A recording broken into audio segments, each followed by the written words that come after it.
I've already given away a little bit about this morning's talk.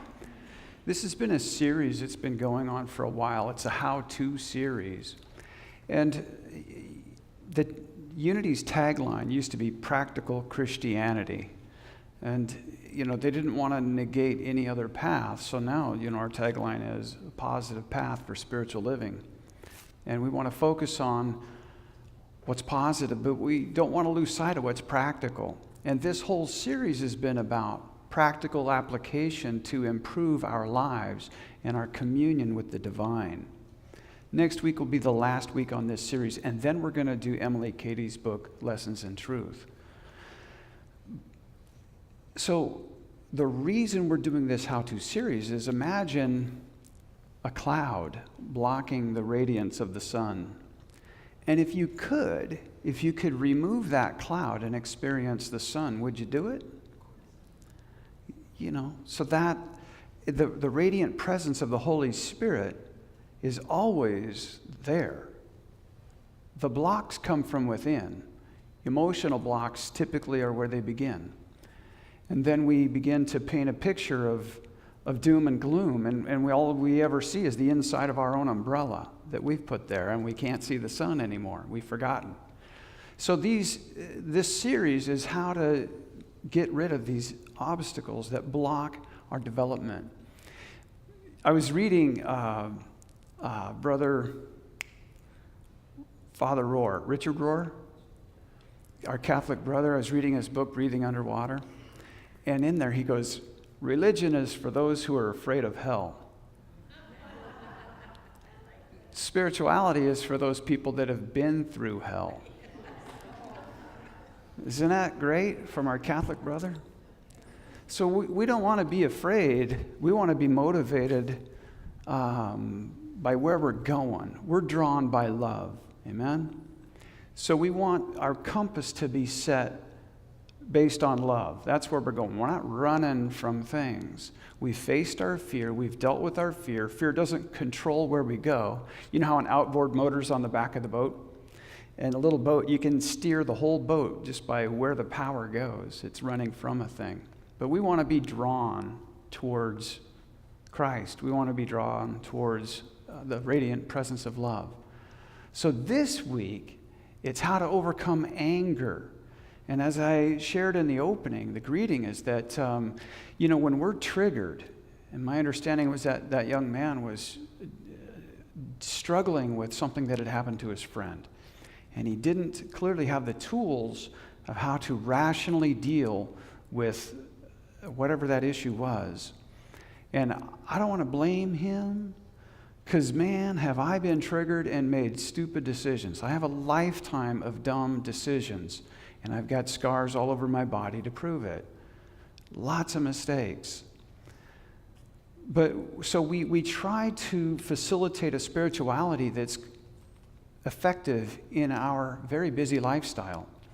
And so we want to reveal all the blocks that are coming upon us. So to understand the ego helps us remove the blocks that the ego puts in front of us so that we can experience the Christ.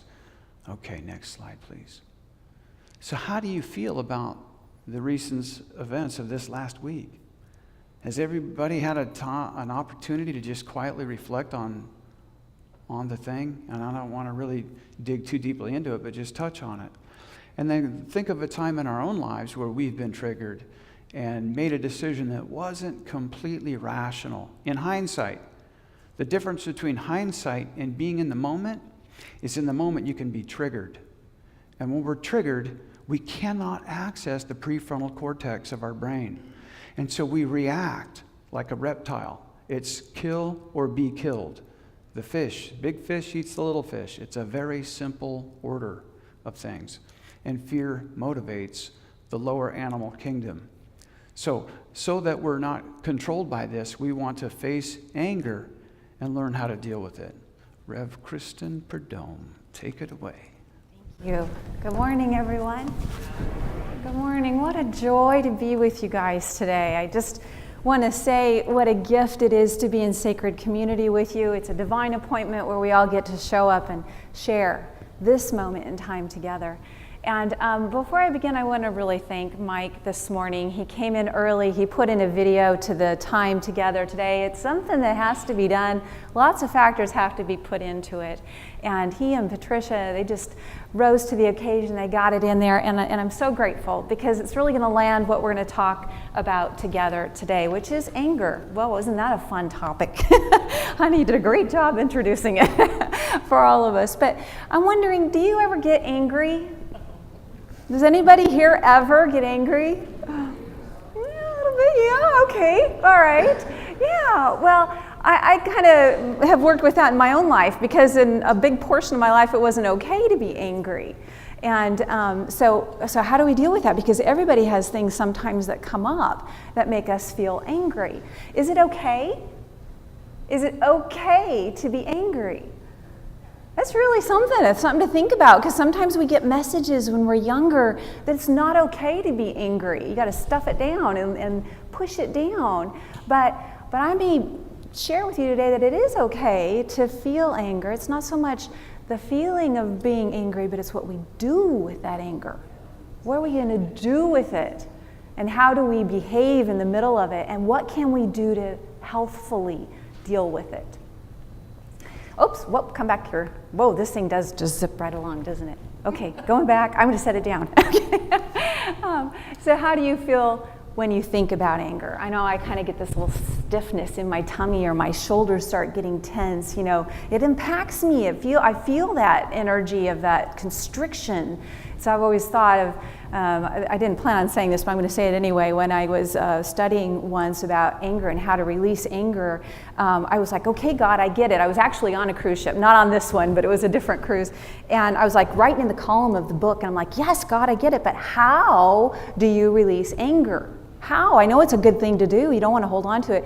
And I heard, Kristen, how do you unkink a hose?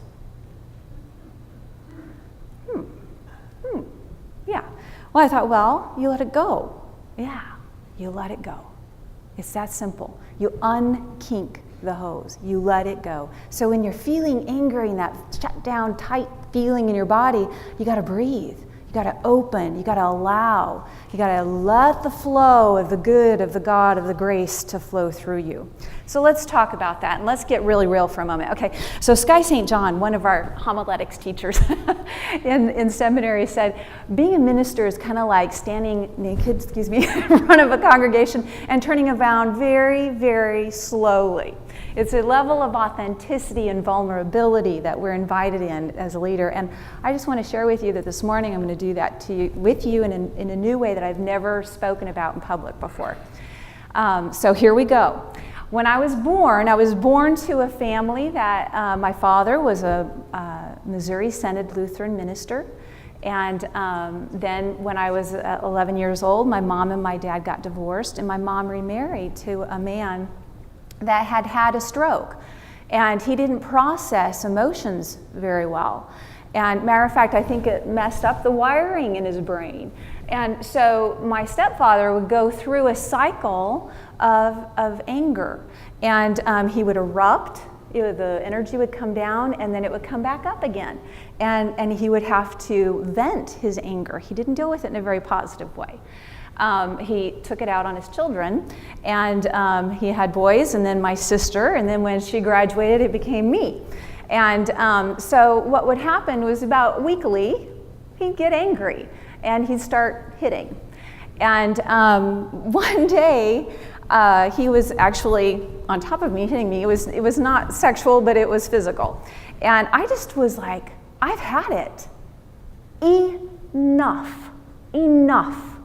And so he's just hitting me, and I remember thinking that. I remember feeling this intensity inside of me. And I think that something came over me because suddenly I was extremely strong. And he was on top of me, and he was over 200 pounds. I was able to push him up off of me as a 16-year-old girl. And I could tell by the look on his face that he was like, oh my gosh, what's happening here? And I was like, I could have done anything. I could have done anything I so chose to do in that moment. And I remember thinking, thank God I could access that prefrontal cortex, because I realized I could kill him right now. I could. And I felt so angry inside that this was enough. This needs to stop.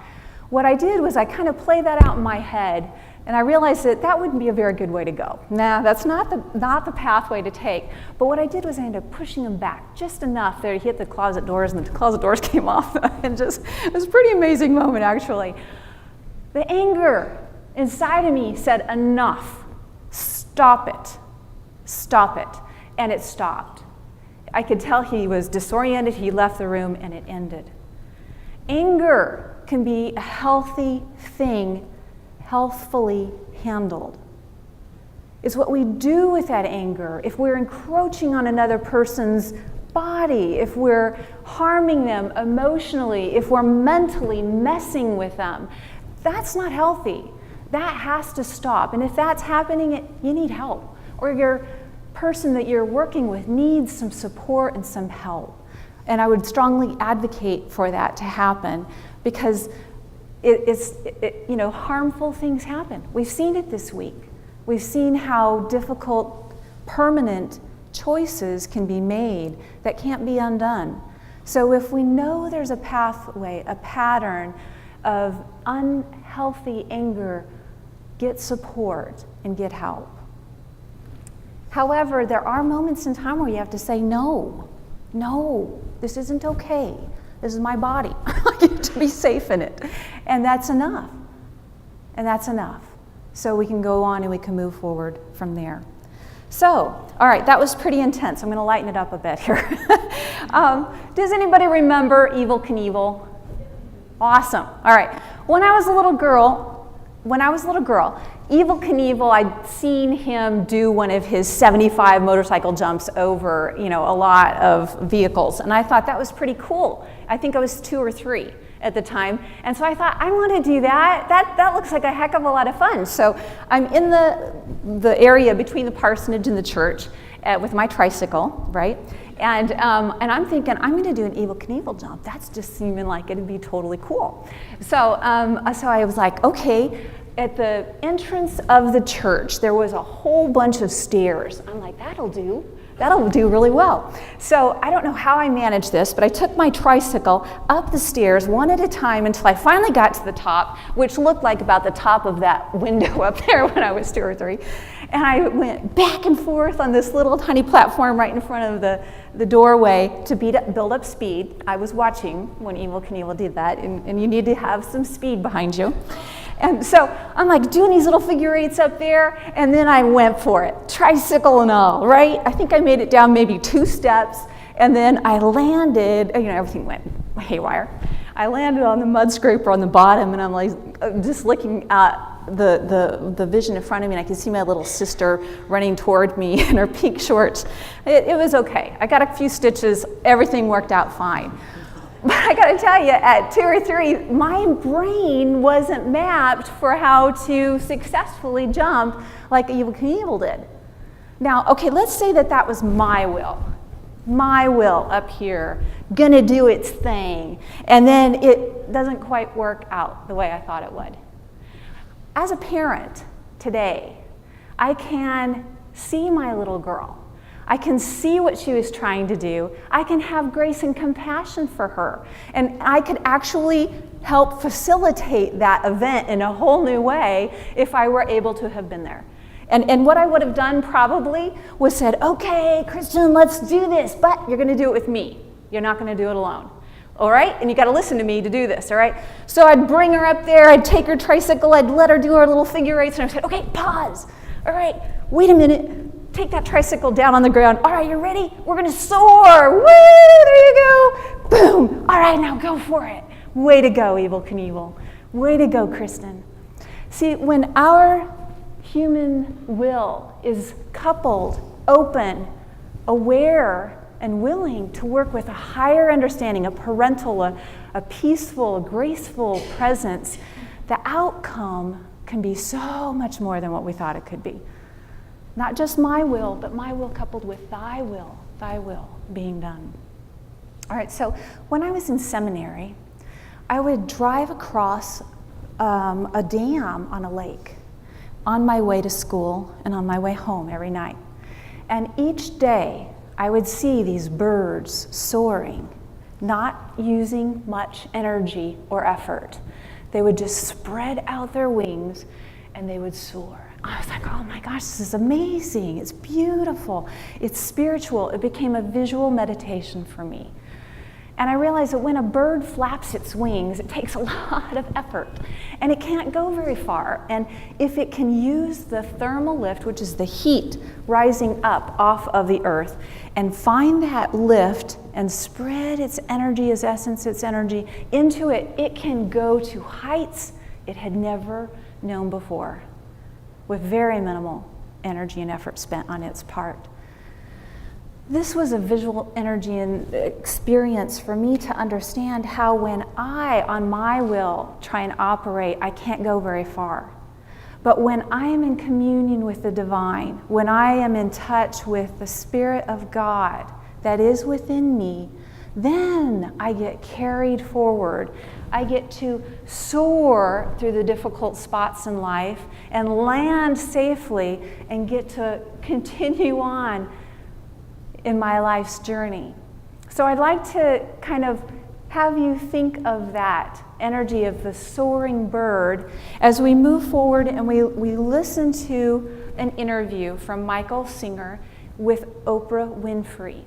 Because all of this is talking about how we deal with anger. And they are talking about when events happen, when things that are difficult happen, how can we deal with them in a positive and a constructive way so that we're not overcome with them, but that we can soar, that we can move through it in a healthy way. Let's take a look. So what are we supposed to do? Let's take a look. So what are we supposed to do when problems show?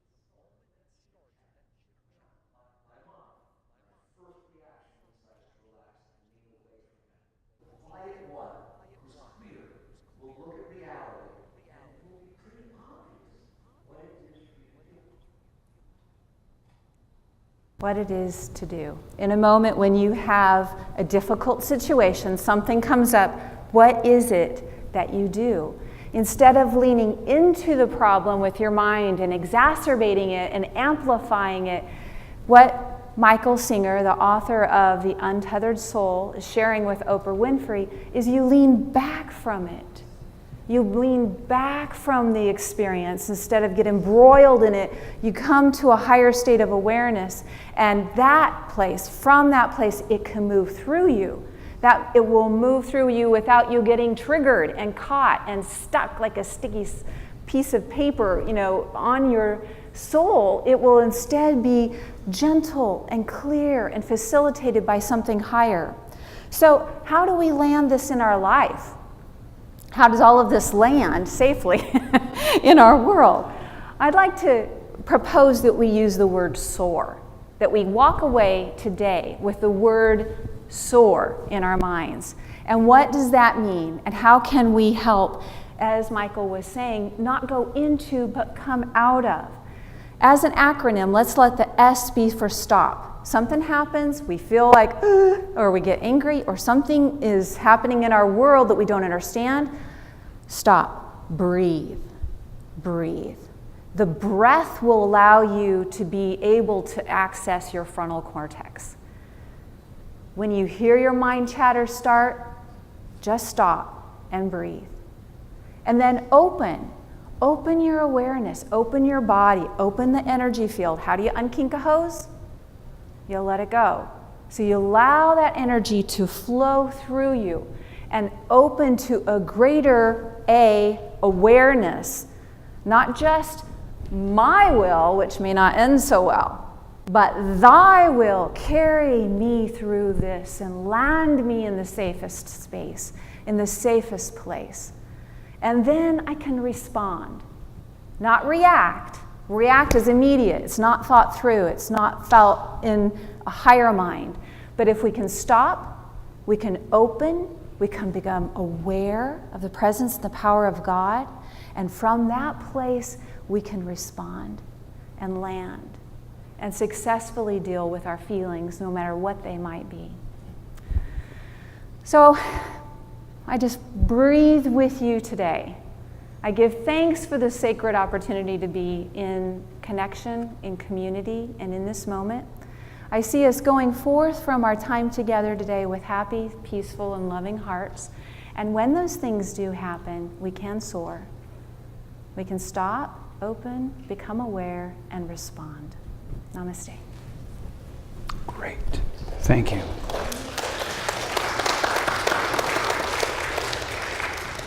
Fantastic. Thanks, Kristen.